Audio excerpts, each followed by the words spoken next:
Jabar Anda.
இலங்கை மெதிர்ச திருச்சபையினுடைய வடக்கு கிழக்கு திருமாவட்ட அவையின் நீதிக்கும் சமாதானத்துக்குமான ஆணைக்குழுவினுடைய ஒழுங்கமைப்பு கீழே வடக்கு கிழக்கில் இருக்கிற இலங்கை மெதிர்ச திருச்சபையுடைய திருப்பணியாளர்களும் விசேஷமாக எங்கள் மத்தியிலே வந்திருக்கிற வேலன் சுவாமி அவர்கள், சிவகுரு ஆதீன முதல்வர்,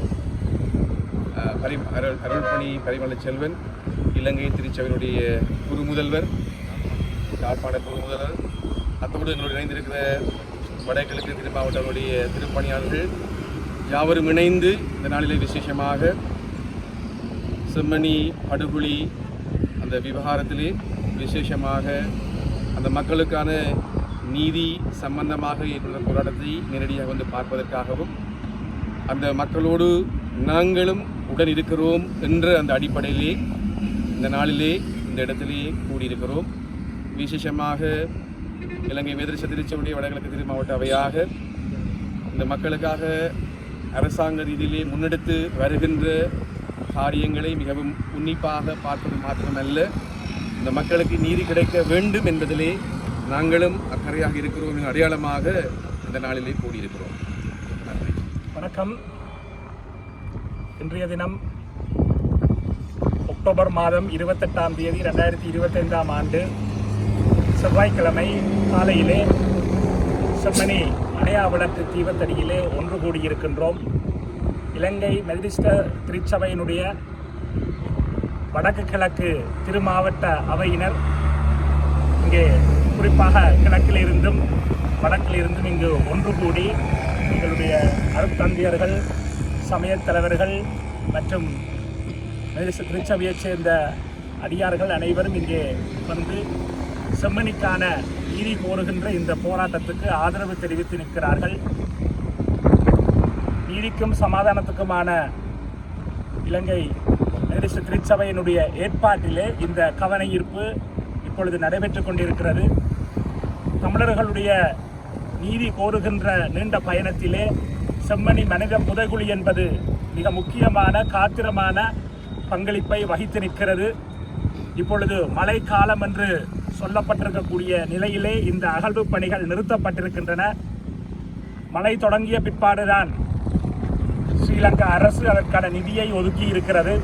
இனி மழைக்காலம் முடிவடைந்ததுதான் இந்த பணிகள் ஆரம்பிக்கப்பட இருக்கின்றன என்று அறிகின்றோம். ஆனால் அந்த மனித புதைகுழிகளுக்கு மழைநீர் உள்ளே செல்லாத வகையிலே எந்தவித ஏற்பாடுகளும் இங்கே செய்யப்படவில்லை.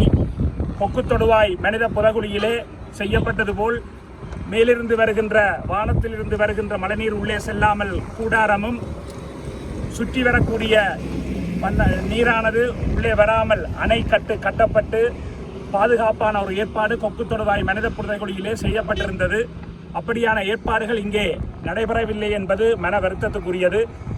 ஆக இந்த பணி நீதியான விதத்திலே நடைபெற வேண்டும் என்ற வகையிலே காலங்காலமாக நாங்கள் தமிழர்கள் ஸ்ரீலங்கா அரசு மீது எங்களுக்கு நம்பிக்கை இல்லை என்பதை எடுத்துச் சொல்லி வந்திருக்கிறோம். சர்வதேச நீதியை கேட்டு நாங்கள் போராடி கொண்டிருக்கிறோம். ஆகவே இந்த இடத்திலே சர்வதேசம் இதற்குரிய அழுத்தத்தை ஸ்ரீலங்கா அரசுக்கு கொடுத்து இந்த பணிகளை நீதியான விதத்திலே முன்னெடுக்க உதவ வேண்டும் என்று நாங்கள் அனைவர் சார்பிலும் கேட்டு நிற்கின்றோம். நன்றி. நான் செல்வன், இலங்கை திருவை யாழ்குடி முதல்வர்.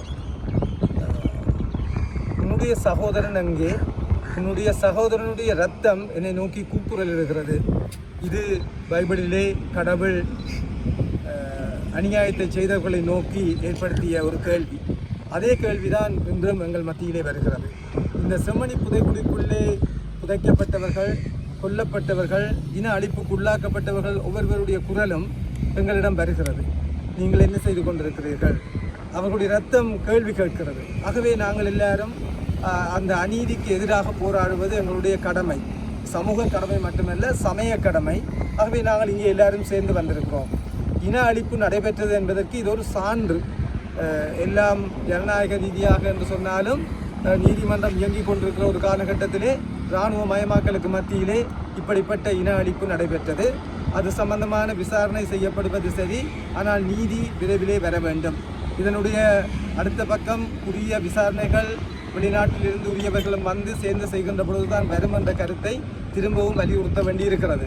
இப்பொழுது இருக்கிற அரசாங்கம் உலக பொறிமுறை மூலம் எல்லாம் பார்க்கலாம் என்று சொன்னாலும் அதிலே நம்பிக்கை இல்லை என்பதை நாங்கள் தெளிவாக சொல்ல வேண்டியிருக்கிறது. அதிலே நம்பிக்கை இல்லை.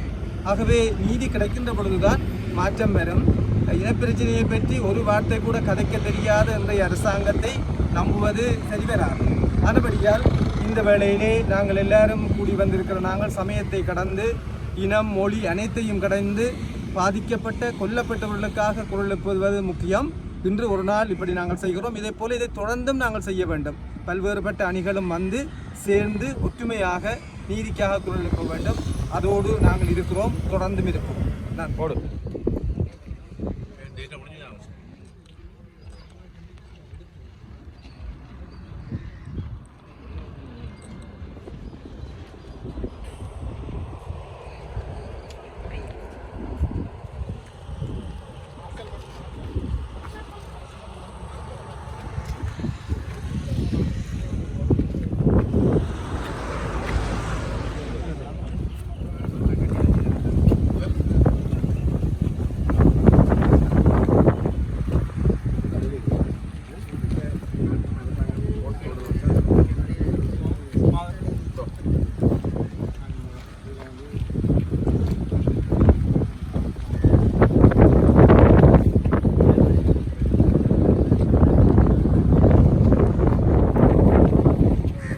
பிரார்த்தனை செய்து நாங்கள் இந்த இடத்தை நாங்கள் போவோம். அமைதியாக இருப்போம்.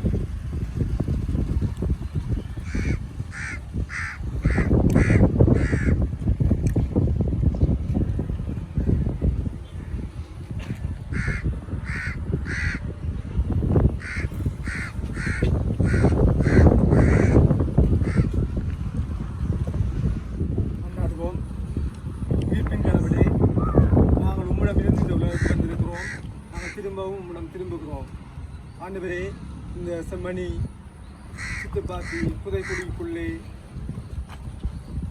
தள்ளப்பட்ட, புதைக்கப்பட்ட, ஒடுக்கப்பட்ட என்னுடைய உறவுகளை உம்முடைய சந்நிதியை நினைக்கிறோம்.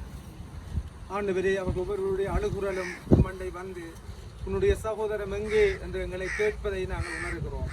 ஆண்டவரே, விரைவிலே நீதி கிடைக்க, இப்படிப்பட்ட அநீதிகள் நடைபெறாமல் இருக்க, இன அழிப்புகள் நடைபெறாத ஒரு சூழ்நிலை வரத்தக்கதாக உரிய தலைவர்களுக்குரிய ஞானத்தை பெறும். இது இவர்களுடைய பிரிவினாலே துயரிட்டிருக்கிற ஒவ்வொருவருக்காகவும் கொண்டாடுகிறோம். அவர்களுக்கு வேண்டிய ஆறுதலை கூறும்.